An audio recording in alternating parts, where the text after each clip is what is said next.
जो तेरी शरणा गए सो पावे सुख।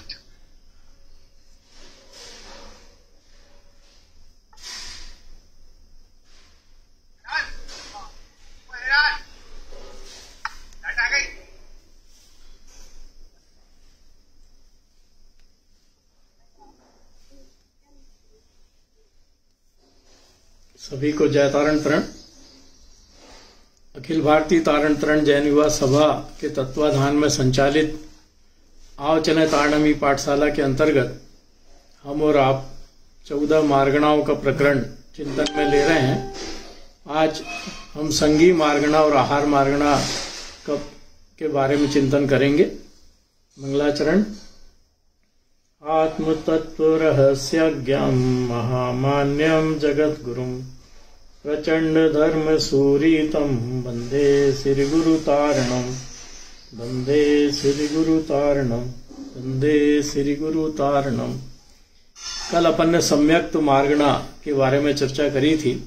आज संगी मार्गणा मतलब संज्ञा के माध्यम से जीवों की पहचान करना। संगी कोई जीव है या असंगी है, ऐसा जीवों की पहचान करना कहलाता है संगी मार्गणा। तो जीवकांड गोमटसार जीवकांड की 660 नंबर की गाथा में संगी और असंगी की परिभाषा दी है कि जो 9 इंद्रिय वर्ण कर्म के क्षयोपशम को या तज्जन्य ज्ञान को कहते हैं संज्ञा। मतलब जो उत्पन्न हुआ ज्ञान, तज्जन्य माने जो उत्पन्न हुआ। तो ऐसा जो क्षयोपशम से ज्ञान उत्पन्न होता है उस ज्ञान को कहते हैं संज्ञा। और जिसके भीतर ऐसी संज्ञा है उस संज्ञा वाले जीव को कहते हैं संगी। इसी को पंचसंग्रह प्राकृत में भी अलग तरह से परिभाषित किया है कि जो जीव मन के अवलंबन से, मन मुख्य है यहाँ पर, मन के अवलंबन से शिक्षा ग्रहण करे, क्रिया ग्रहण करे, उपदेश ग्रहण करे, उसे संगी कहते हैं। मन के अवलंबन से शिक्षा क्रिया उपदेश आदि देता भी है और ग्रहण भी करता है, उसे संगी कहते हैं। और जो ये नहीं कर पाता उसे असंगी कहते हैं। मतलब जो शिक्षा ग्रहण नहीं कर पाता, जो क्रिया कहे अनुसार क्रिया नहीं कर पाता, या जो उपदेश कहा जाए उसको तो उपदेश ग्रहण नहीं कर पाता, ऐसे जीव को असंगी कहते हैं। तो अब इसमें शिक्षा क्रिया उपदेश 3 चीजें आई। तो शिक्षा किसे कहना? तो हित का ग्रहण और अहित का त्याग। जैसे मुझे कहा जाए कि तुम्हें ये करना है, तो मुझे वो करना है या नहीं करना ये मैं निर्णय करूं कि करने में हित है या करने में अहित है, ऐसा मैं निर्णय करूं। तो वो निर्णय करने की क्षमता मेरे भीतर अगर है, मतलब हित को मैं ग्रहण करूं और अहित का त्याग करूं, ऐसी मेरे भीतर क्षमता है, तो वो जो मुझसे कहा जा रहा है उसको कहेंगे शिक्षा। जैसे कोई गुरु है और कोई गुरु कहता है तुम्हें ये कार्य करना है, और मुझे ये लग रहा है कि इस कार्य को मैं करूंगा तो इस कार्य के करने में मिथ्यात्व का पोषण होगा, तो मैं उसे ग्रहण नहीं करूंगा। मतलब अपने विवेक का उपयोग करूंगा और उस शिक्षा को ग्रहण नहीं करूंगा, मतलब उस काम को नहीं करूंगा। तो ऐसा बताना किसी को कहलाता है शिक्षा। और ये कार्य करता है केवल मनुष्य। शिक्षा देने का, शिक्षा लेने का कार्य केवल मनुष्य करता है, या मनुष्य का अपन उदाहरण ले सकते हैं। हालांकि जितने भी समझने वाले जीव हैं सभी शिक्षा ग्रहण करते हैं, जितने भी संगी जीव हैं सभी शिक्षा ग्रहण करते हैं, लेकिन विवेक का उपयोग करने की मुख्यता उसकी अपेक्षा से अगर अपन बात करें तो उसके लिए मनुष्य ही सर्वोपरि है। क्योंकि सर्वोपरि इसलिए क्योंकि मनुष्य जब विवेक पूर्वक क्रिया करता है तो वो मोक्ष भी चला जाता है, और मनुष्य अविवेक पूर्वक क्रिया करता है तो वो नरक और तिर्यंच गति में भी चला जाता है। तो ऐसे ही इच्छा पूर्वक हाथ पैर चलाने की क्रिया, इच्छा पूर्वक हाथ पैर चलाने की क्रिया को चलाने को कहते हैं क्रिया। जैसे मैं अपनी इच्छा से किसी को मार दूं तो मेरा हाथ ऐसा उठेगा मारने के लिए, लात मारूं तो लात उठेगा, या जैसे जानवर के पास अपन चले जाएं अचानक से तो जानवर लात मार देता है, पीछे खड़े हो तो पीछे, आगे हो तो सींग मार देता है। तो ऐसे उसके हाथ पैर सींग चलाने की क्रिया कह लें, अपने हाथ पैर चलाने की क्रिया चलाने की प्रक्रिया कह लें, इन सब को हम अगर इच्छा पूर्वक चला रहे हैं तो ये क्रिया कहलाएगी।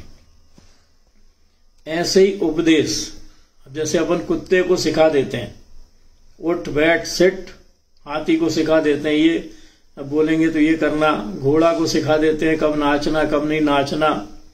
तो ये लेकिन जानवरों को जब सिखाते हैं तो बोलते हैं और चाबुक से मारते भी हैं।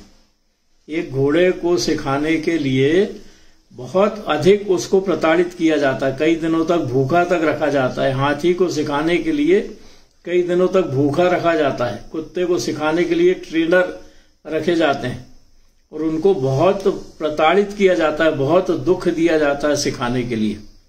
इसलिए कहा जाता है कि जब अपनी शोभा यात्रा निकलती है तो शोभा यात्रा में अगर हम ऐसे जानवरों को लाके नचवा रहे हैं, घोड़े ला रहे हैं और घोड़ों को नचवा रहे हैं, तो सोचो उसके नाचना सीखने के लिए कितनी हिंसा की गई। और हम उसको नचवा के आनंद ले रहे हैं, मतलब हम उसको जो दुख दिया गया उसकी अनुमोदना कर रहे हैं। इसलिए शोभा यात्रा में जानवरों का उपयोग नहीं किया जाता, जानवरों को नहीं बुलाया जाता, घोड़ा हाथी आदि नहीं बुलाए जाते, क्योंकि ये इनको बहुत दुख दिया गया है। जब इनको सिखाया गया है तब इनको कई कई दिन भूखा रखा गया है, कई कई दिन इनको कोड़ों से मारा गया है। और तुम कर रहे हो प्रभावना, और प्रभावना करके तुम उन जानवरों को ला रहे हैं जिनको सिखाने के लिए ना जाने कितने प्रकार की हिंसा की गई है। लोहे का रहता है वो जो मारते हैं हाथी के शरीर पे, वो लोहे का रहता है छड़ जैसी, छड़ कह ले नुकीली छड़, और वो नुकीली छड़ को उसके शरीर पे मारते हैं। अपने शरीर पर नुकीली छड़ क्या, पिन भी कोई मारता है तो अपन आह करके रह जाते हैं। तो सोचो वो नुकीली छड़ उसके किसी भी हिस्से पर, शरीर के किसी भी हिस्से पर मारे तो वो नुकीली छड़ उसके हिस्से पर लगने पर कितना दुख उसको होता होगा। तो ऐसे इसीलिए शोभा यात्रा में जानवरों को नहीं बुलाते। और कहीं अगर अपन सक्षम हो ये बोलने के कि इस शोभा यात्रा में जुलूस में मत बुलाओ जानवरों को, समाज मान ले तो बहुत अच्छी बात, क्योंकि उतनी हिंसा के आप अनुमोदना करने से बचेंगे। तो ऐसे वचन से चाबुक से बताते हैं और ऐसे कह के उसको सिखाते हैं, तो ये कहलाता है उपदेश। और आलाप भी होता है कि तोता को जैसे सिखा देते हैं, तोता को जो कहते हैं वो सीख जाता है। अगर उसको कविता सिखा दें तो वो कविता सीख जाता है। आलाप कहते हैं उसको, कि शिक्षा क्रिया, ये श्लोक आदि का पाठ अगर हम किसी को सिखाते हैं तो वो कहलाता है आलाप। जैसे तोता आदि को सिखा देना, क्योंकि तोता कोई अपन बोलते सुनते हैं तो वो तोता सीख जाता है जो सिखाते हैं। और शिक्षा क्रिया उपदेश इन सब को ग्रहण करना, तो कौन ग्रहण कर सकता है? जो संगी हो। तोता संगी होता है इसलिए वो सीख लेता है। हाथी कुत्ता घोड़ा बिल्ली संगी होते हैं इसलिए सीख लेते हैं। मनुष्य संगी होता है इसलिए सीख लेता है। बैल गाय आदि ये संगी होते हैं इसलिए ये मनुष्य के बस में आ जाते हैं। तो ऐसे जीव कहलाते हैं संगी। और जो जिनके पास मन नहीं होता या जो सीख नहीं पाते, जिनके पास विवेक नहीं होता, असंगी कहलाते हैं।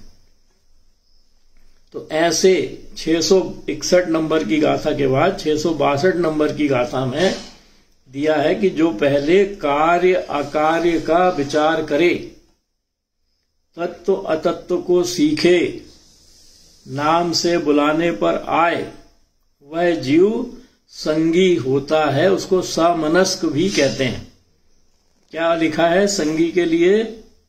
कि कार्य अकार्य का विचार करे, मुझे करने योग्य है या करने योग्य नहीं है। कि एक बार अपन ने कहा था कि उच्च गोत्र में हम आए हैं और उच्च गोत्र के कार्य हैं उनको छोड़ें और नीच गोत्र के जो शूद्र के कार्य हैं उनको करें, तो क्या वह कार्य करना योग्य है हमारे लिए? उच्च गोत्र में आके नीच गोत्र का काम अगर कर रहे हैं तो कहाँ जाने की तैयारी कर रहे हैं? ऐसे ही नीच गति में जाने की तैयारी कर रहे हैं। तो ऐसे ही हर जगह विवेक का निर्णय करें कि ये कार्य करने योग्य है या नहीं करने योग्य है। इसमें यह भी आ गया कि ये खाने योग्य है या नहीं खाने योग्य है, ये भी निर्णय होना चाहिए।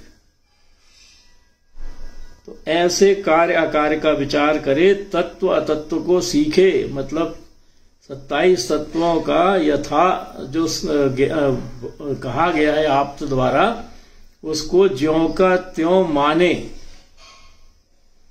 और नाम से बुलाने पर आए। अब नाम निक्षेप की अपेक्षा से मनुष्यों के भी नाम रखते हैं, जानवरों के भी नाम रख देते हैं, और जब वो नाम से बुलाते हैं तो वो जानवर भी आ जाता है। तो ऐसे जीव जो बुलाने पर भी आ जाते हैं, इसका मतलब उनके भीतर ये निर्णय हो गया कि मुझे बुलाया जा रहा है। तो ऐसे जीवों को बोलते हैं समनस्क या संगी जीव। और इसके अलावा जो हैं वो सब असंगी हैं। तो कौन कौन होता संगी? तो समस्त देव संगी होते हैं, समस्त नारकी संगी होते हैं, समस्त मनुष्य संगी होते हैं, और कुछ पंचेंद्री त्रियंच संगी होते हैं, और बाकी 1 इंद्री, 2 इंद्री, 3 इंद्री, 4 इंद्री या कुछ त्रियंच पंच इंद्री, ये सब असंगी होते हैं। तो इसी अपेक्षा से संगी की संख्या होती है असंख्यात संख्यात, और असंगी की संख्या होती है अनंत। संगी की संख्या तो असंख्यात संख्यात, लेकिन असंगी की संख्या संसार में है अनंत। तो विचार करो अपन कि नरक में रहने वाले जीव भी थोड़े से हैं और देवगति में रहने वाले जीव भी थोड़े से हैं, मनुष्य गति में रहने वाले जीव भी थोड़े से हैं, और संगी पर्यंच भी थोड़े से हैं। मतलब असंख्यात संख्यात उनकी संख्या निश्चित है, और 1 इंद्री से लेके 4 इंद्री तक और पंचेंद्री असंगी, इनकी संख्या अनंत है। तो इनकी संख्या अनंत होना क्या बता रहा है कि जीव पाप में रत ज्यादा रहता है, ज्ञानावर्णी दर्शनावर्णी दर्शन मोहनी चारित्र मोहनी कर्म ज्यादा बांधता है, अंतराय कर्म ज्यादा बांधता है, और उसके कारण वो जिस इंद्री का दुरुपयोग करता है वो इंद्री उसको नहीं मिलती। इस कारण से 2 इंद्री, 3 इंद्री, 4 इंद्री बनता है। जितना अधिक मन का दुरुपयोग करता है उतने अधिक मन को प्राप्त नहीं कर पाते, और जितना अधिक दर्शन मोहनी कर्म का बंध करता है उतना अधिक निगोद की यात्रा करता है, क्योंकि दर्शन मोहनी कर्म मुख्य है निगोद की यात्रा में। और इंद्रियों का दुरुपयोग जितना ज्यादा उसके अनुसार फिर 1 इंद्री, 2 इंद्री, 3 इंद्री, 4 इंद्री बनेंगे, और फिर मन का दुरुपयोग करेंगे तो असंगी पंचेंद्री बनेंगे। मतलब जिस चीज का जितना अधिक दुरुपयोग हम करते हैं वो चीज बाद में उससे हाथ धोना पड़ता है। जैसे अपने पास धन संपत्ति है, अपन धन संपत्ति को व्यसनों में उड़ाते जाएं, पाप कार्यों में उड़ाते जाएं, तो वो धन संपत्ति एक दिन खत्म हो जाती है। ऐसे ही अपनी इंद्रियों का दुरुपयोग करेंगे तो इंद्रियों का दुरुपयोग करने पर हमें इन इंद्रियों से हाथ धोना पड़ेगा। मतलब जैसे धन खत्म हो जाता है ऐसे ये इंद्रियां भी अगली पर्यायों में नहीं मिलेंगी। तो इसीलिए कहा जाता है कि 5 इंद्रियों का संयम होना चाहिए। अगर चक्षु इंद्रिय से हम कुछ देख रहे हैं तो उसको ज्ञेय समझ के देखें, जानने योग्य समझ के देखें, उससे जुड़े नहीं। उससे जुड़ के मोह का परिणाम ना करें, उससे जुड़ के द्वेष का परिणाम ना करें। तो चक्षु इंद्रिय का सदुपयोग, और ज्ञायक नहीं बन के हम उससे जुड़ रहे हैं, अपना मान रहे हैं या पराया मान रहे हैं, तो निश्चित रूप से चक्षु इंद्रिय का दुरुपयोग होएगा ही। क्योंकि अपना मानेंगे तो उससे अपेक्षा हो जाएगी, और अपना नहीं मानेंगे तो उसके प्रति उपेक्षा का भाव आ जाएगा। तो निमित्त बनेगी चक्षु इंद्रिय, और उसके अनुसार फिर मन में विचार चलेंगे। उन मन में आने वाले विचारों के कारण द्वेष के परिणाम होंगे, मोह के परिणाम होंगे और हो जाएगा चक्षु इंद्री का दुरुपयोग। ऐसे ही हर इस इंद्री के लिए अपन लगा सकते हैं। रसना इंद्री के लिए वचन की अपेक्षा कहें तो हितमित प्रिय वचन बोल नहीं रहे, हमेशा ऐसे कर्कश वचन अपन बोलते हैं कि सामने वाला आहत हो जाता है, सामने वाला दुखी हो जाता है, तो अपने कौन से परिणाम कहलाए। रसना इंद्री में रौद्र ध्यान के परिणाम हुए हमारे, अगर हम सामने वाले को अपशब्द कह रहे हैं तो दुरुपयोग हुआ ना रसना इंद्री का। उसका तो वो अपने को मिली है हित मित प्रिय वचन बोलने के लिए, और हम कर रहे हैं उसका दुरुपयोग लोगों को दुखी करने के लिए वचन से।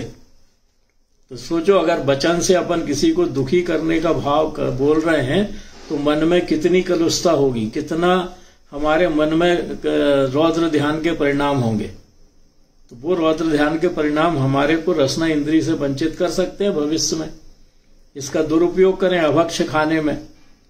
अभक्ष खाने में जितना अधिक दुरुपयोग करेंगे उतना अधिक रसना इंद्री से दूर होते जाएंगे, बन जाएंगे फिर केवल कौन सी इंद्री, स्पर्शन इंद्री वाले जीव बन जाएंगे।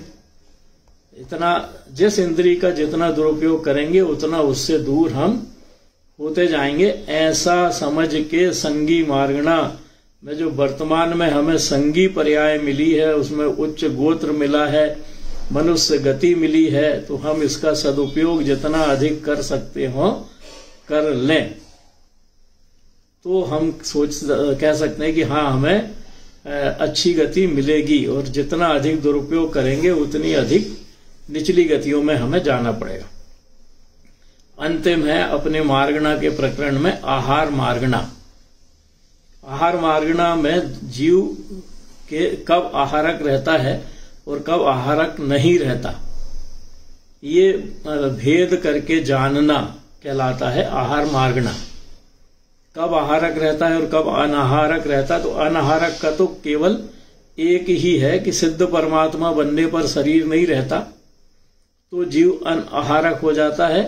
और विग्रह गति में कम से कम एक समय के लिए अनाहारक रहता है, वो ज्यादा से ज्यादा 3 समय के लिए अनाहारक रहता है। मतलब जब जीव एक शरीर को छोड़ता है तो दूसरे शरीर में जाने के पहले अगर उसको एक समय लग रहा है तो 1 समय के लिए अनाहारक, 2 समय लग रहे हैं तो 2 समय के लिए अनाहारक, और ज्यादा से ज्यादा 4 समय लग रहे हैं तो 3 समय के लिए अनाहारक।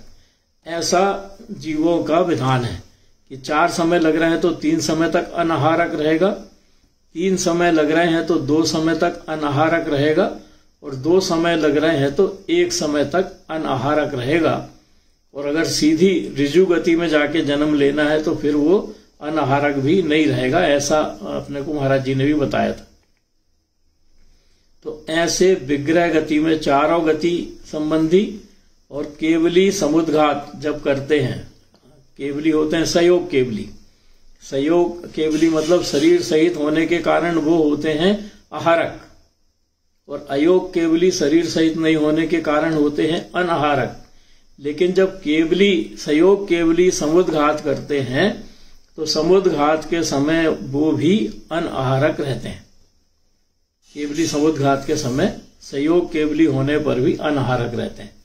तो अब आहारक और अनाहारक के बारे में गोमठ सार जीवकांड 664, 65 और 66 3 गाथाओं में इसके बारे में दिया। तो बहुत सारी गाथाओं में है, लेकिन अपन ने मुख्यतया 669 तक नंबर तक की गाथा ली है, उसके बाद की नहीं ली। तो 664 नंबर की गाथा में अपने शरीर कितने प्रकार के होते हैं, शरीर कितने प्रकार के होते हैं,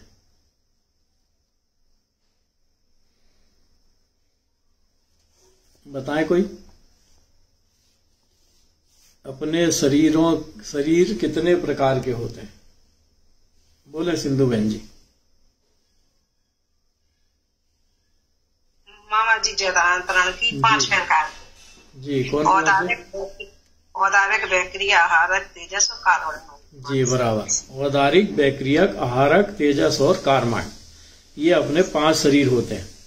अपने को पता है कार्माण शरीर बनता है कर्म वर्गणा से, कार्माण वर्गणाओं से बनता है कार्माण शरीर, और तेजस वर्गना से बनता है तेजस शरीर।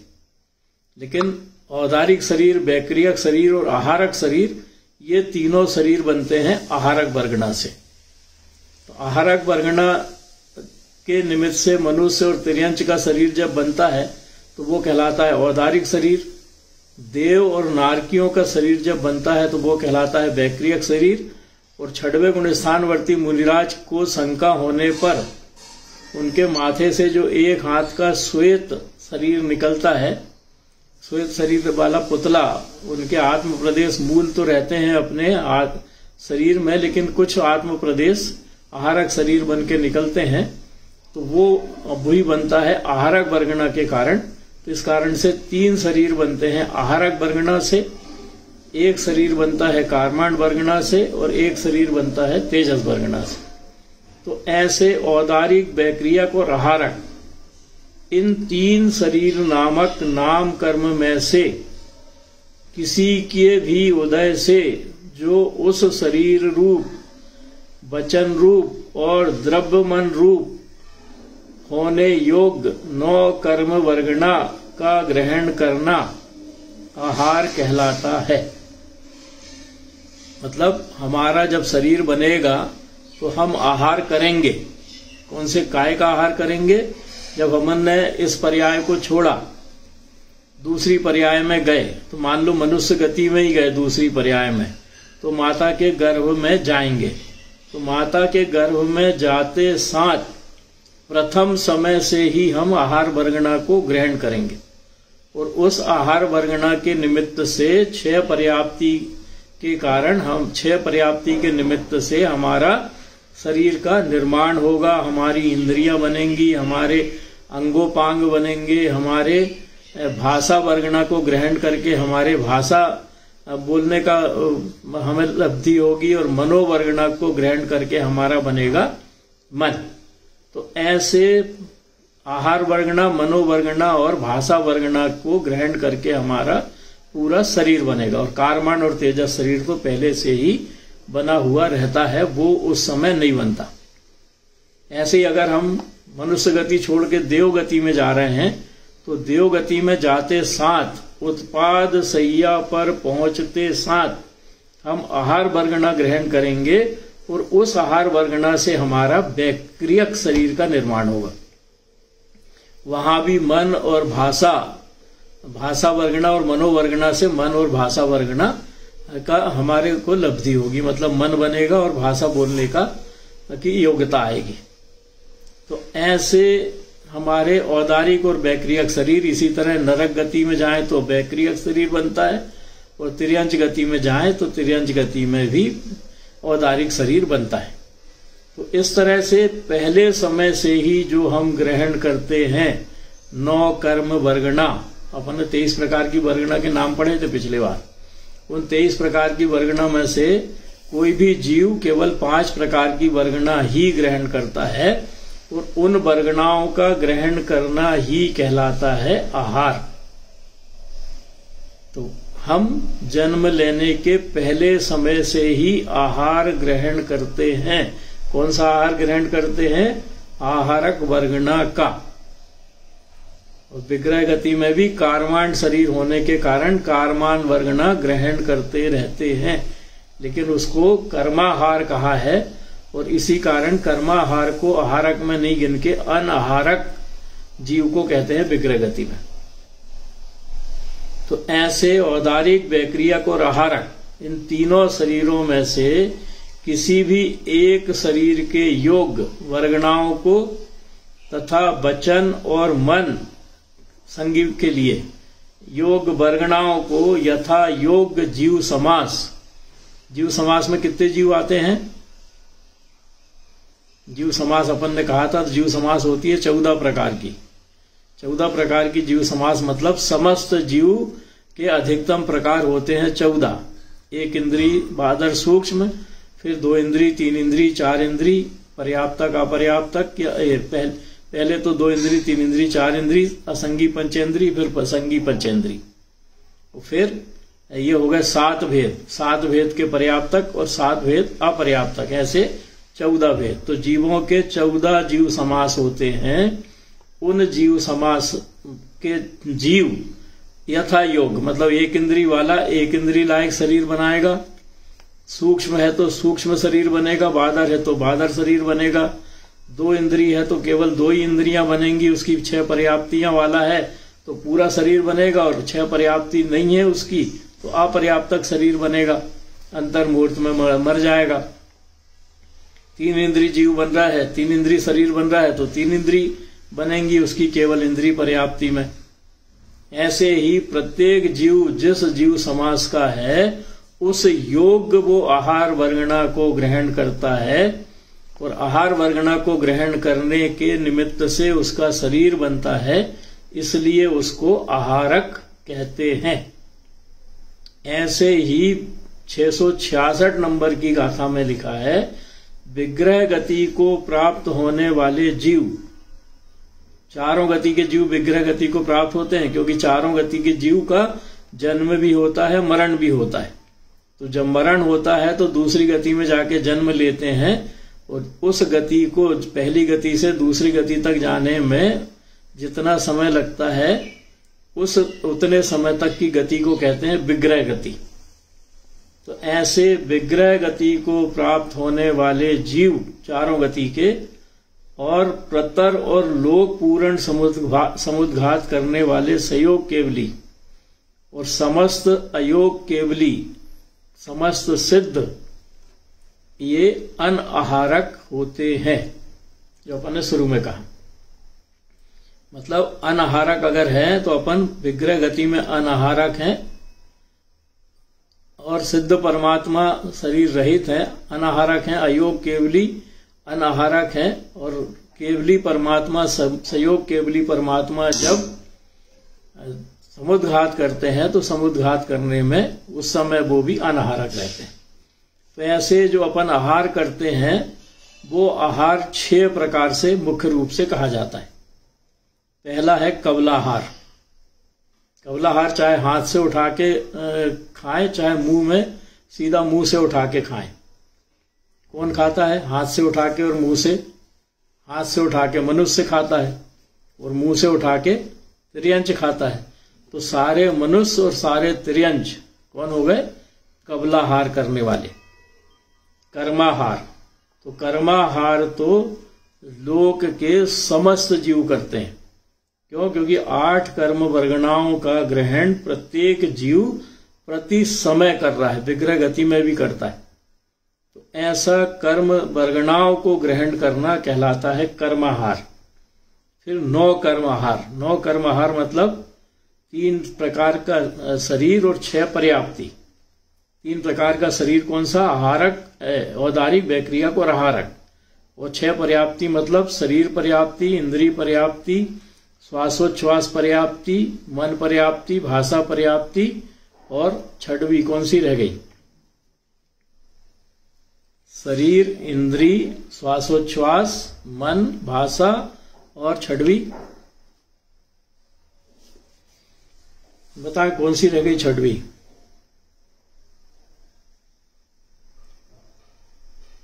6वीं पर्याप्ति का नाम बताएं। सबसे पहले नंबर की आहार पर्याप्ति है ना।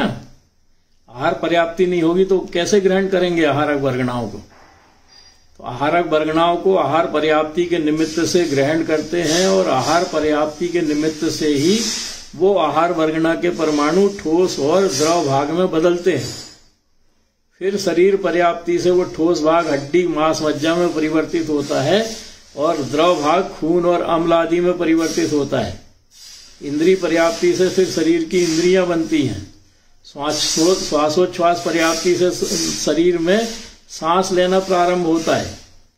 मन पर्याप्ति से मन बनता है संगी के केवल, और भाषा पर्याप्ति से 2 इंद्रिय को भाषा वर्गणा, 2 इंद्रिय से लेके उसके ऊपर के समस्त जीवों को भाषा वर्गणा से भाषा पर्याप्ति के कारण भाषा बोलने का की लब्धि कहने योग्यता आती है।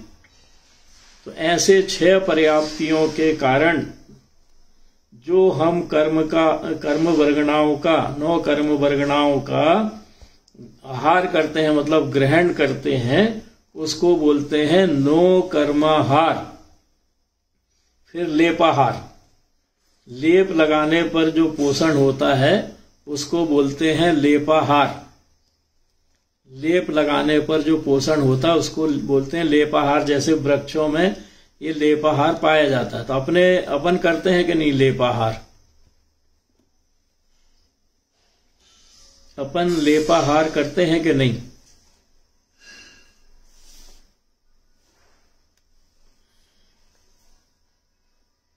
बोले करके क्रीम पाउडर आदि जो लगाते हैं तो लेपाहार ही हुआ ना वो तो। जी, क्रीम पाउडर लगाना लेपाहार है। और कुछ भी लगाना शरीर पे, तेल लगाना, कुछ भी लगाना शरीर पे, वो सब लेपाहार है, क्योंकि उसके माध्यम से हम ऊर्जा ग्रहण करते हैं। इसी तरह ओजाहार, ओजाहार मतलब शरीर की गर्मी से पोषण होना।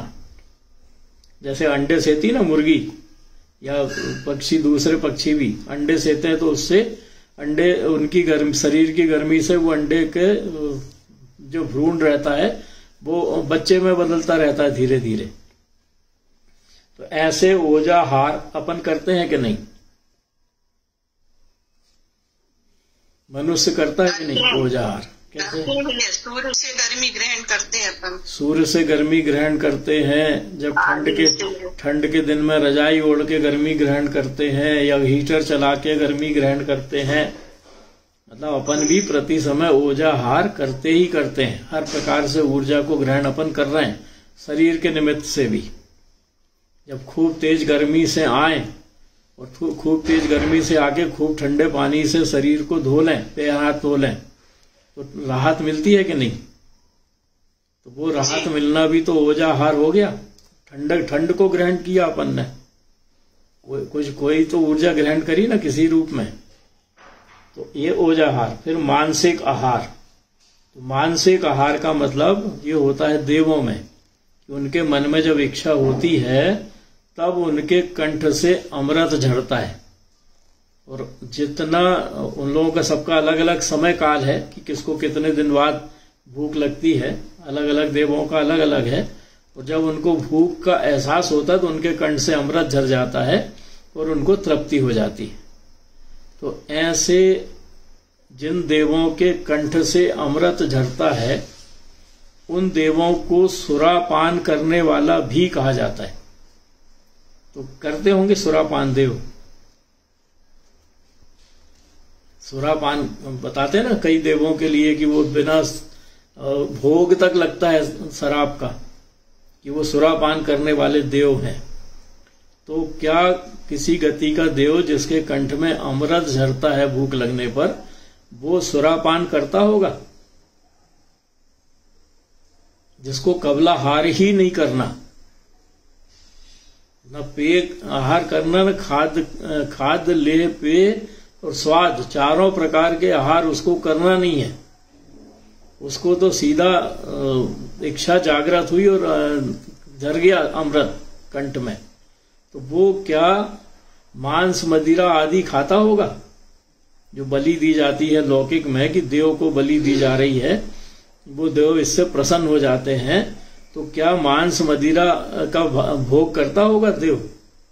कोई सा भी देव हो, भवनात्रिक का हो, व्यंतर हो, चाहे ज्योतिषी हो, चाहे वैमानिक हो, करता होगा क्या? बोले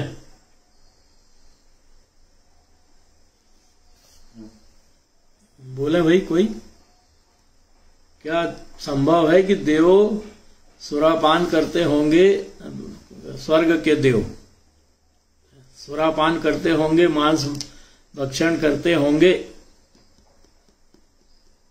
क्योंकि उनके नाम से बलि दी जाती है, उनके नाम से सुरा चढ़ाई जाती है। बोले कोई तो बोले भाई, ये भी तो भ्रम है ना। बोले अंशुमा बहन जी। नहीं चाचा जी, ये दर्शन मोहिनी कर्म का अवर्णवाद करना है। ज्ञान का अवर्णवाद करना है और दर्शन मोहिनी कर्म का तीव्र बंध करना है, अगर अपन ऐसा मान रहे हैं तो। क्योंकि चाहे व्यंतर देव हो, चाहे भवनवासी देव हो, चाहे ज्योतिषी देव हो और चाहे वैमानिक देव हो, सभी का भोजन अमृत ही है। और वो अमृत उनके कंठ में झरता है जिसके जितने दिन बाद भूख लगती है उस अपेक्षा से। और वहां पर कबलाहार है ही नहीं। तो जहां कबलाहार नहीं है वहां पर अपन कह रहे हैं कि वो सुरापान पर करते हैं, बर्तन में दारू भर के पीते हैं। तो हमसे बड़ा मिथ्या दृष्टि अगर हम ऐसा मानते हो तो हमसे बड़ा दूसरा मिथ्या दृष्टि कोई हो नहीं सकता। जो मानते हैं वो प्रत्यक्ष मिथ्या दृष्टि है। अपने समाज में भी, जैन समाज में भी चढ़ाया जाता है भगवान को, सेव फल चढ़ता है, कहीं बिस्किट चढ़ते हैं, कहीं फल चढ़ते हैं, फूल चढ़ाते हैं। वो ग्रहण करते होंगे क्या? सिद्ध परमात्मा जो सिद्ध शिला में विराजमान, यहाँ तो देवों की बात हो रही, स्वर्ग के देवों की। वहां सिद्ध परमात्मा सिद्ध शिला में विराजमान है और उनको 20पंथी आमनाओं में विभिन्न प्रकार के चढ़ाए जाते हैं फल फूल। उनका स्नान किया जाता है वो पंचामृत से। सोचो आप, और ऐसी जगह पर भी हम जाते हैं और जाके शीश नवाते हैं, तो हम क्या कहलाए? हम फिर मिथ्यात्व का पोषण करने वाले कहलाए कि नहीं कहलाए? तो हमें हमेशा अपने विवेक का प्रयोग करना चाहिए कि हमें कहाँ अपने सिर को झुकाना है, कहाँ सिर को नहीं झुकाना। विनय मिथ्यात्व है अगर हम सब जगह सिर को झुकाते हैं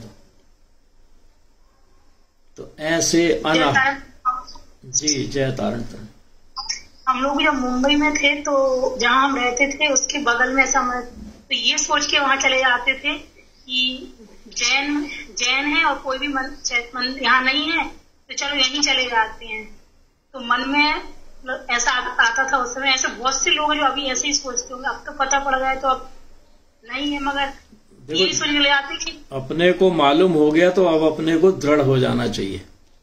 जिसको नहीं मालूम वो उसकी अज्ञान दशा में क्या कर रहा है और क्यों कर रहा है उसकी वो जाने। अगर अपन किसी को समझा सकते हो तो अपन उसको बताएं भी, अगर वो मानने को तैयार हो तो बताएं, और नहीं तो फिर अपना लोटा छानो।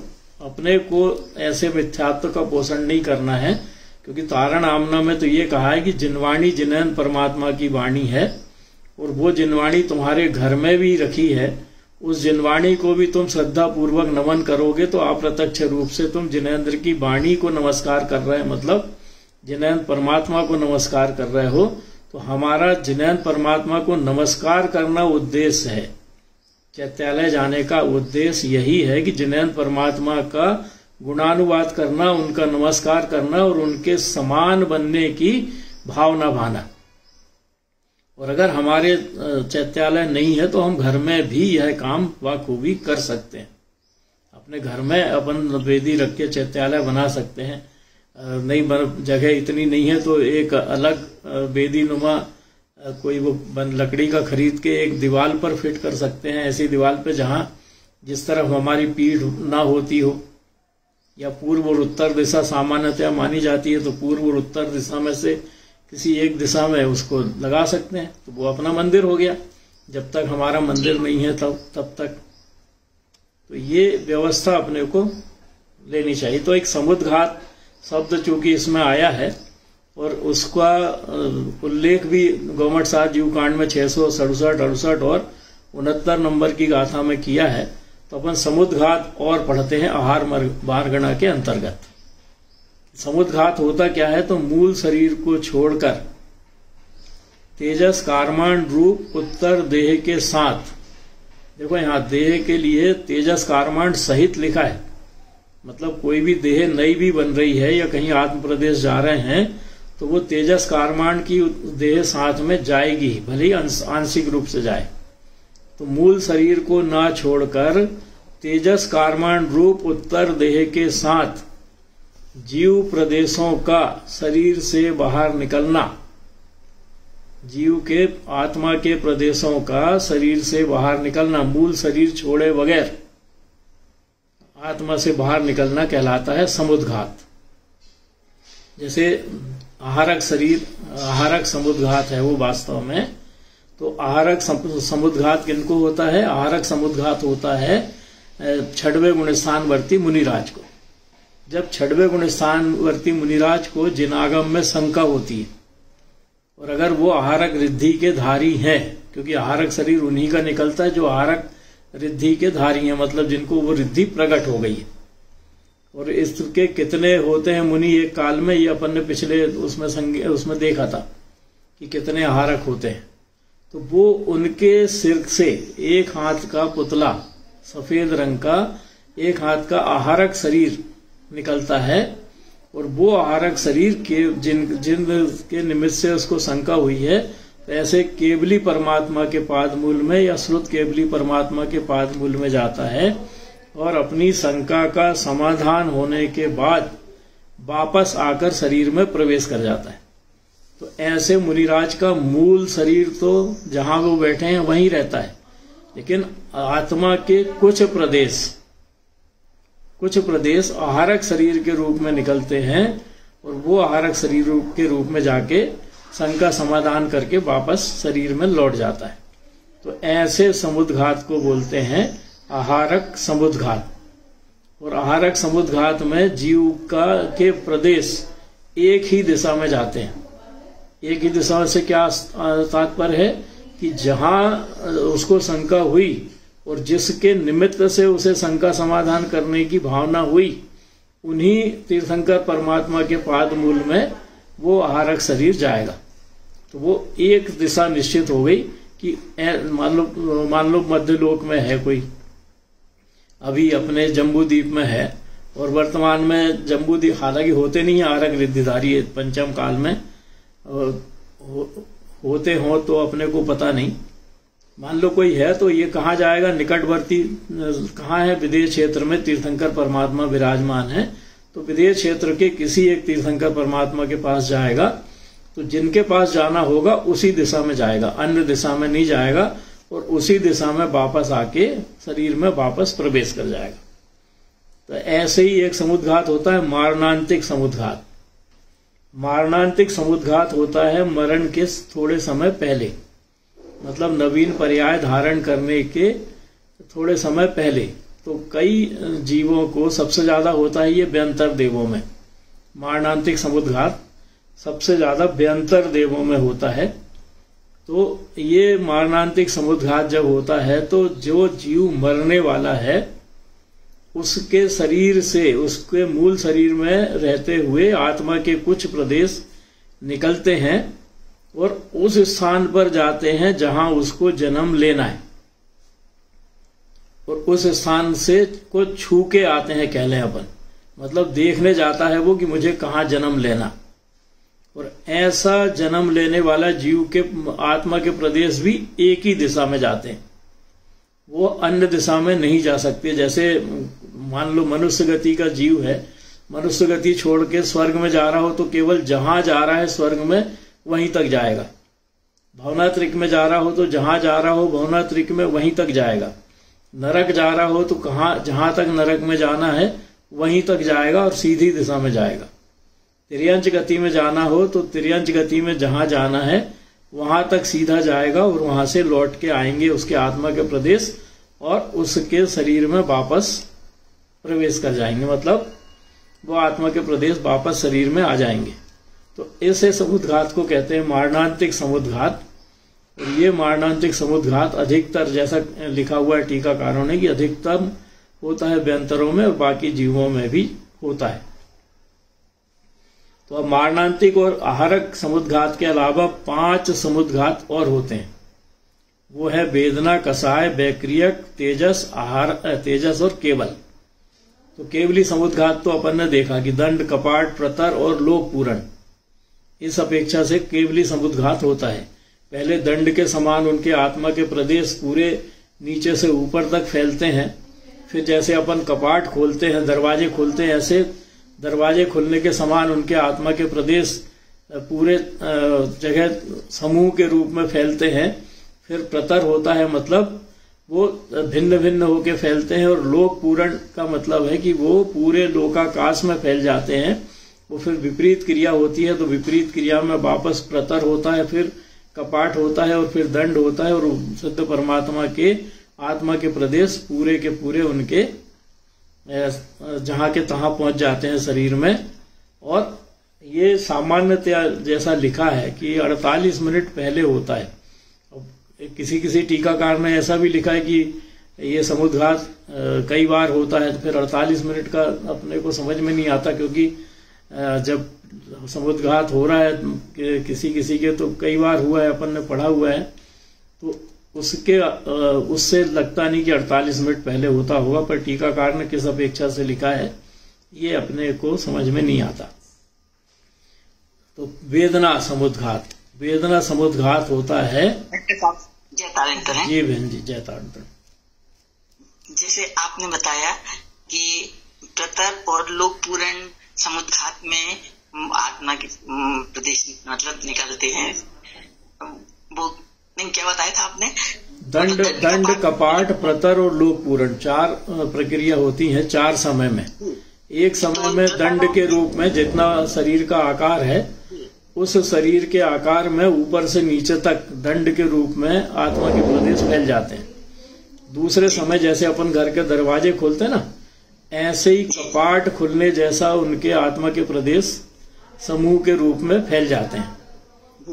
फिर प्रतर में वो समूह छिन्न भिन्न होते हैं और लोक पूर्ण में पूरे लोकाकाश में वो फैल जाते हैं आत्मा के प्रदेश। फिर वापस चौथे समय के बाद 5वें समय में फिर वापस लोक पूर्ण, प्रतर और कपाट और फिर दंड, ऐसे 8 समय में पूरी प्रक्रिया हो जाती है। जी नहीं, आपने बताया था उसमें मतलब प्रतर और लोक पूर्ण में निकलते हैं, दंड कपाट का नहीं बोला था, तो दंड कपाट में क्यों नहीं निकलते ये पूछना चाह रहे थे हम। नहीं, ये तो प्रक्रिया बताई है बहन जी समुद्घात की, कि 4 प्रकार से समुद्घात की प्रक्रिया पूरी होती है। पहले दंड के रूप में निकलना, फिर कपाट के रूप में निकलना, फिर बाद में फैलना। तो वो प्रक्रिया बताई है, प्रक्रिया 4 प्रकार से पूरी होती है। कि प्रतर और लोक पूर्ण में अनाहारक रहता है, तो दंड कपाट में नहीं, 4 समुद्घात में ही अनाहारक रहता है, दंड कपाट नहीं। 2 में आपने बोले थे मतलब नहीं, 4 है वो। समुद्घात में अनाहारक रहता है, वो प्रतर लोक पूर्ण वो प्रक्रिया की अपेक्षा बोला है। प्रक्रिया तो 4 ही होती है, दंड कपाट प्रतर और लोक पूर्ण 4 प्रक्रिया होती है। ये पूछना चाह रहे थे कि प्रतर और लोक पूर्ण में होता है तो दंड नहीं, 4 में ही अनाहारक रहता है वो। जी, और ये प्रश्न और पूछना था, आपने बोले कि व्यंतरवासी देवों के होता है कि वो मरण के पूर्व आत्मा प्रदेश छू के जाते हैं, तो ये प्रत्येक जीव की अपेक्षा नहीं है ये बात? नहीं, समस्त जीवों के मरणांतिक समुद्घात होता है, लेकिन अधिकांश व्यंतर देवों में पाया जाता है, ये टीकाकार ने लिखा है। मतलब सबसे अधिक व्यंतर जाति के देवों में होता है, और होता तो सब में है, मनुष्यों में भी होता है। कभी कभी आपने देखा होगा कोई मनुष्य का बहुत प्रसन्न चेहरा था मरते समय, और मरने के अंतिम क्षणों में उसका चेहरा बीभत्स हो गया। तो बताओ ऐसा क्यों हो सकता है? डर बैठा ना उसके भीतर, भय आ गया, भयाक्रांत हो गया वो। जब मनुष्य का चेहरा भयाक्रांत होगा तभी तो वो प्रसन्न चेहरा एकदम से भयभीत हो जाएगा। नहीं भाई, अपन बड़े अच्छे से खड़े हैं, हंस रहे हैं, खिलखिला रहे हैं, बहुत प्रसन्न मुद्रा में खड़े हैं, और एकदम से अपने किसी ने आके अपने को मार दिया, तो अपन भयाक्रांत हो जाते हैं कि नहीं? अपना चेहरे का भाव ही बदल जाता है। तो ऐसा अगर किसी का चेहरा बदला तो अपन कह सकते हैं समझने के लिए कि उसने निश्चित रूप से देख के आ गया कि उसको कहाँ जाना है। नहीं, वो करा होगा उसने मरणांतिक समुद्घात। कई लोगों को, हर तरह के लोग हैं, इच्छा जागृत करी होगी उसने, तो हो गया होगा मरणांतिक समुद्घात, और देखा कि कहाँ जा रहा है, अच्छी गति छोड़ के ऐसी गति में जा रहा है जहाँ दुख ही दुख भोगने हैं, तो भयाक्रांत हो गया कि कैसे भोगूंगा आप। जैसे एक्सीडेंट में होता है तो उन लोग उन जीवों का वो अकाल मरण है, कदली घात मरण बोलते हैं उसको। और उसमें उदीर्णा होती है, काहे की आयु कर्म की उदीर्णा होती, मतलब वो बहुत कम समय में अपने आयु कर्म के सारे निषेक भोग लेता है। जी, और भाई साहब ये तो कहा जाता है एक्सीडेंट भी हुआ है, आत्महत्या भी की, तो फिर भी वो उसका स्वकाल में ही होता है, मतलब जब स्वकाल में ही होता है। स्वकाल मतलब पूरी आयु भोग के ही जाता है वो। तो आयु कर्म की उदीर्णा हो जाती है। उदीर्णा का मतलब जो कर्म शेष बचे हैं वो समय से पहले उदय में आ जाते हैं, और समय से पहले उदय में आकर उस आयु को भोगता है, और उस आयु को भोग के फिर वो मरता है। तो उनका मरणांतिक समुद्घात नहीं हो पाता होगा क्या पता बहन जी, कर पाते हैं कि नहीं कर भी पाते हो, क्योंकि अब एक्सीडेंट हुआ तो कई तुरंत मर गए, कई महीनों पड़े हैं बिस्तर पे, कई का चेहरे निकल गया किसी का, मतलब है ऐसा भी होता है। वो तो निश्चित है, जो कदली घात मरण या अकाल मृत्यु होता है या विष खा के कोई मरता है तो ये नरक ही जाते हैं जी। ऐसे जीव नरक ही जाते हैं, और उनकी यहीं से यात्रा शुरू हो जाती है नरक की, समझ लो। दुख प्राप्त होना यहीं से शुरू हो जाता है। तो ऐसा वेदना बहुत हो रही हो शरीर में, बहुत पीड़ा हो रही हो, तो बहुत पीड़ा के निमित्त से शरीर के कुछ आत्म प्रदेश बाहर निकलते हैं। तो ऐसे समुद्घात को जो वेदना के निमित्त से होता है उसको बोलते हैं वेदना समुद्घात जी। ऐसे ही कसाय के निमित्त से जब शरीर के कुछ आत्म प्रदेश बाहर निकलते हैं तो उसको बोलते हैं कसाय समुद्घात। इसको अपन ऐसे समझ सकते हैं कि कोई को जब तीव्र क्रोध आता है तो तीव्र क्रोध आने पर उसकी आंखें अगर अपन देख लें तो उसकी आंखें देख के अपन भी डर जाते हैं। तो उसकी आंखें देख के डरने का मतलब ये है कि उसकी इतनी भयानक आंखें हो गई हैं कि उसके आत्मा के प्रदेश। पूछना था कि जैसे आप कह रहे हैं कि वेदना समुद्घात, तो ये समुद्घात होना मतलब आत्मा के प्रदेश निकल ही जाना, उस जीव का विनाश ही होना है ना। निकल जाना नहीं बहन जी, निकल जाना कुछ समय के लिए निकल जाना और वापस आ जाना। मतलब वो वेदना में इतना पीड़ित होता है कि उसके सहन नहीं होती, तो वो फिर वेदना समुद्घात करता है। मतलब अपने आत्मा के कुछ प्रदेश उसके बाहर जाते हैं, मूल शरीर में शेष प्रदेश रहते हैं, और वो आत्मा के प्रदेश फिर उसके वापस आ जाते हैं उसी के शरीर में।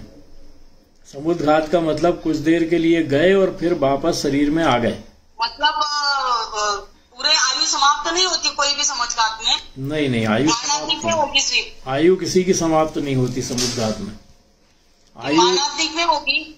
नहीं होती। आयु का संबंध आयु कर्म से है, उसका समुद्घात से कोई संबंध नहीं। ये अलग बात है कि मरणांतिक समुद्घात आयु के अंतिम समय में ही जीव के होते हैं, क्योंकि उसी समय कहाँ जाना है वो छू के आता है, तो वो आयु के अंतिम समय में होता है। लेकिन आयु पूर्ण करेगा तभी, उसकी आयु पूर्ण होने के बाद ही शरीर छोड़ेगा, उसके पहले नहीं छोड़ सकता। जैसे दुर्वास मुनि का कैसे हुआ था, आत्मा के प्रदेश निकल के फिर बाद में वही मतलब खत्म हुए थे। वो समुद्घात तेजस समुद्घात कहलाता है। तेजस समुद्घात कहलाता है वो, कि उस शरीर से दो प्रकार के तेजस शरीर होते हैं, एक शुभ तेजस शरीर, एक अशुभ तेजस शरीर। और ये निकलते उन्हीं के जिनको रिद्धिधारी है, जिनको तेजस रिद्धि प्राप्त है, उन्हीं के शरीर से निकलते हैं। तो दीपायन मुनि को अशुभ भाव हुए थे, कसाय की तीव्रता थी, अशुभ भाव हुए थे, और उनके भाव हुए थे कि तुम मुझे परेशान कर रहे हो, तुम जहां रहते हो मैं उसी स्थान को ही जला दूंगा, मतलब पूरी द्वारका को जला दूंगा। तो वो द्वारका को जलाने का उनने भाव किया, और इतना क्रोध उनके आया कि बाएं कंधे से उनके एक लाल रंग का, सिंदूरी रंग का एक हाथ का पुतला निकलता है। उस एक हाथ का पुतला सिंदूरी रंग का होता है, उसे इसको बोलते हैं तेजस शरीर। और बाएं तरफ से निकले तो अशुभ तेजस शरीर कहते हैं। उस अशुभ तेजस शरीर की मर्यादा रहती है अधिकतम 12 योजन की, कि 12 योजन के गिरदाकार में घूम के वो आता है। और अशुभ तेजस शरीर की ये भी विशेषता रहती है कि जिसके शरीर से निकलता है उसी के शरीर में प्रवेश करता है और उस व्यक्ति को भी भस्म कर देता है, जला देता है। तो दीपायन मुनि के शरीर से अशुभ तेजस पुतला निकला, एक हाथ का सिंदूरी रंग का। उसने 12 योजन में थी द्वारका, तो 12 योजन में फैली पूरी द्वारका को जलाया और वापस दीपायन मुनि के शरीर में प्रवेश किया और उनको भी जला दिया। ऐसे ही दूसरा निकलता है दाएं कंधे से शुभ तेजस शरीर। मान लो किसी क्षेत्र में बहुत दुर्भिक्ष है, लोगों को भोजन नहीं मिल रहा है, खूब बीमारी लोगों में है, तो किसी मुनिराज को जो तेजस रिद्धि के धारी होते हैं उनको दया आ जाती है और उनको दया आ जाती है तो वो वहां की दुर्भिक्ष खत्म करने की भावना करते हैं। और जब वो भावना करते हैं तो उनके दाएं कंधे से एक हाथ का शुभ तेजस शरीर निकलता है और वो शुभ तेजस शरीर पूरे क्षेत्र की 12 योजन के क्षेत्र की परिक्रमा करके आता है। तो 12 योजन के क्षेत्र में दुर्भिक्ष समाप्त हो जाती है। तो ऐसे शुभ और वो शुभ तेजस शरीर वापस आके मुनिराज के शरीर में प्रवेश कर जाता है, उससे उनको कोई नुकसान नहीं होता। तो ऐसे शुभ और अशुभ 2 प्रकार के तेजस समुद्घात होते हैं, जिसमें अशुभ तेजस समुद्घात के कारण उस व्यक्ति की भी मृत्यु होती है जिसके शरीर से निकला है, और शुभ तेजस में उसको खुद को कोई क्षति नहीं होती। और निकलते बाएं और दाएं कंधे से, और ये होता है केवल 6वें गुण स्थानवर्ती मुनिराज के ही। तेजस भी और आहारक भी दोनों 6वें गुण स्थानवर्ती मुनिराज के ही होता है। और मारणांतिक समुद्घात 11वें गुण स्थान तक हो सकता है। मारणांतिक समुद्घात करने वाला जीव 11वां गुण स्थान वर्ती भी हो सकता है। इसी तरह वेदना, कषाय और वैक्रियक एक अपना रह गया समुद्घात। तो वैक्रियक रिद्धि के जो धारी होते हैं वो अपने शरीर को कई रूपों में बदल भी सकते हैं और कई प्रकार से बड़ा छोटा भी कर सकते हैं। तो ऐसा विष्णु कुमार मुनि को विक्रिया रिद्धिधारी थे वो, तो विक्रिया के कारण उन्होंने अपने शरीर को साधु का आकार दे दिया था। और जब फैलाया तो एक पैर रखा सुमेरु पर्वत पर, दूसरा रखा, कहाँ रखा था दूसरा पैर? दूसरा पैर कहाँ रखा था? मानुसोत्तर पर्वत। कहाँ लिमिट है ना मानुसोत्तर पर्वत मनुष्य लोक की, तो पूरा 2.5 दीप नाप लिया उनने। पहला पैर रखा मेरु पर्वत पर, दूसरा रखा मानुसोत्तर पर्वत पर। 2 डग में पूरा 2.5 दीप नाप लिया। बताओ, उसके बाद 3 डग जमीन मांगी थी उनने, तो तीसरा कहाँ रखूं ये उन्होंने फिर पूछा था, तब जाके वो मंत्री शांत हुआ था। तो ऐसे विक्रिया रिद्धि के धारी अपने शरीर को जैसा चाहे वैसा बड़ा बना सकते हैं। और ये विक्रिया भाव अपेक्षा देव और नारकियों में होती ही है। इसी कारण देव अपने शरीर को औजार का रूप दे देते हैं, नारकी अपने शरीर को औजार की आकृति देके उसी से भाला बन के दूसरे पर वार करते हैं, तलवार बन के दूसरे का शरीर काटते हैं। और देव गति में विक्रिया जब करते हैं देव, तो विक्रिया करके वो अनेक रूप अपने बना सकते हैं। तो ऐसा वेदना समुद्घात, कषाय समुद्घात और वैक्रियक समुद्घात पहले गुण स्थान से 6वें गुण स्थान तक के जीवों में होता है। और केवली समुद्घात तो केवल केवली गति में केवली परमात्मा के ही होता है। तो ऐसे वेदना समुद्घात, कषाय समुद्घात और विक्रिया समुद्घात और मारणांतिक समुद्घात, इसमें नरक गति में ज्यादा होते हैं। तिर्यंच गति में भी 4 होते हैं, देव गति में भी 4 होते हैं। और इसी में लिखा है कि सबसे अधिक मारणांतिक समुद्घात देवगति में व्यंतर देवों में देखा जाता है। और मनुष्य गति में भी 4 समुद्घात, 6 समुद्घात नहीं, केवली छोड़ के 6 समुद्घात होते हैं। लेकिन केवली परमात्मा भी चूंकि मनुष्य ही होते हैं, इस अपेक्षा से 7 समुद्घात मनुष्य गति में होते हैं। तो इस तरह से जी, ये समुद्घात समझने से हमें क्या लाभ होगा? ये समझने से ये लाभ होगा कि वेदना समुद्घात जब अपन करेंगे तो वेदना समुद्घात में निकृष्ट कर्मों का बंध करते हैं। क्यों निकृष्ट कर्मों का बंध करते हैं? क्योंकि वेदना समुद्घात में हमने शरीर में होने वाली वेदना को अपनी वेदना मान लिया। और शरीर में होने वाली वेदना को अपनी वेदना मान लिया, इस कारण से हम दुखी हो रहे हैं। अगर हम उस समय निर्णय कर लें कि मैं तो शरीर हूं ही नहीं, मैं तो इस शरीर से भिन्न जिनैन परमात्मा के समान अजर अमर अविनाशी जीव तत्व हूं, तो फिर मेरे भीतर वेदना नाम का गुण ही नहीं रहेगा। कितनी भी शरीर में वेदना होती रहे, मुझे उससे दुख नहीं होगा, तो मैं वेदना समुद्घात करने की भी नहीं सोचूंगा। इसी तरह कषाय समुद्घात का भी यही अपने आप होते हैं। जी समुद्रघात अपन करते हैं कि अपने आप होते हैं? जीव इच्छा करेगा तभी होगा बहन जी, बिना इच्छा के थोड़ी होगा। जैसे कसाय कर रहे हैं अपन, क्रोध कर रहे हैं, तो किस क्रोध करने में स्वयं करेंगे ना तभी तो होगी, दूसरा करेगा थोड़ी होगी। वो कसाय करने की इच्छा है तब कसाय कर रहे हैं। जब क्रोध करते हैं तो क्रोध में आंखें लाल हो जाती हैं, आंखें लाल हो जाती हैं तो उसकी आंखों को देख के ही अपने को डर लगता है, मतलब उस समय उसका कसाय समुद्घात होता है और वो लाल लाल आंखों के कारण उसके आत्मा के प्रदेश दूर तक प्रभाव डालते हैं, तो वो कसाय समुद्घात हो रहा है उस समय। तो ऐसे मैं कसाय कर सकता हूं, ऐसी अगर अपनी मान्यता है तो फिर अपन हो गए कर्ता, और अपन कर्ता हो गए तो फिर कसाय समुद्घात होगा, क्योंकि हम कसाय कर रहे हैं। मैं लोगों को डरा सकता हूं, ये मेरी मानसिकता बनेगी ना।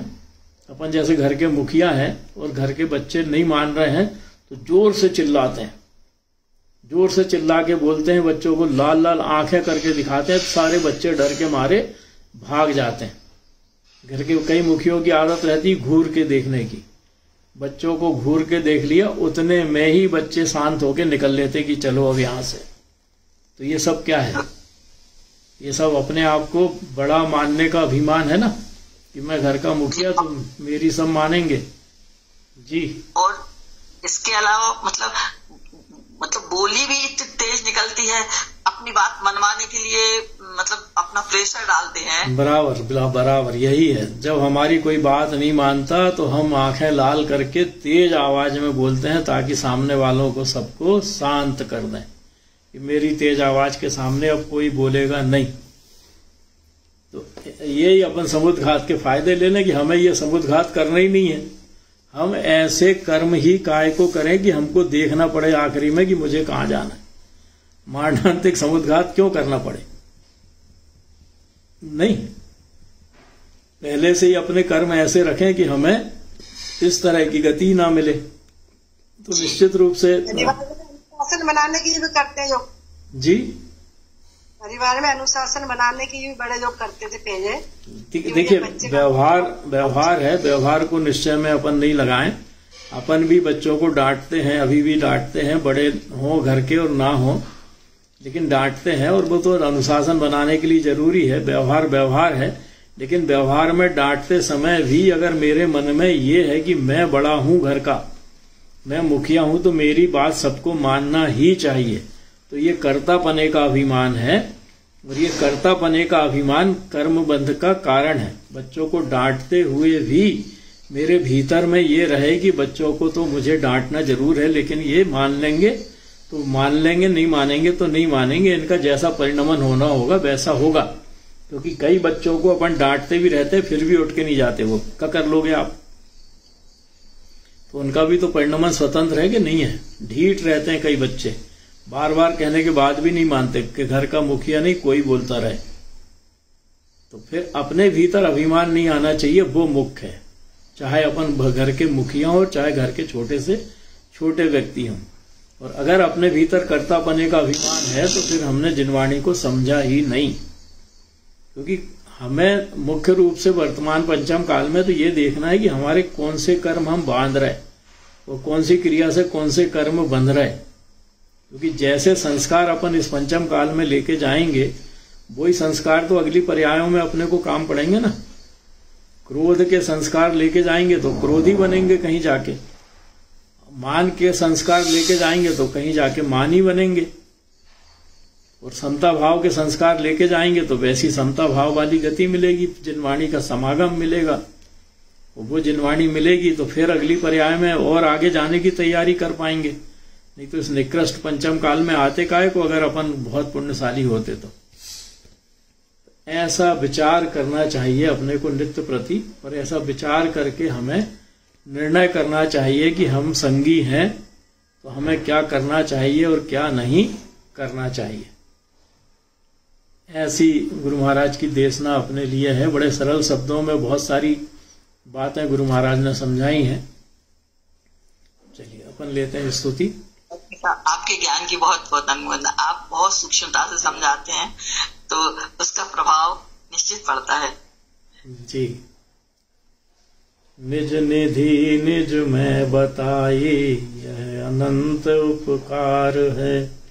इसके लिए जिन वाणी माँ को वंदना 7 बार है, वंदना 7 बार है।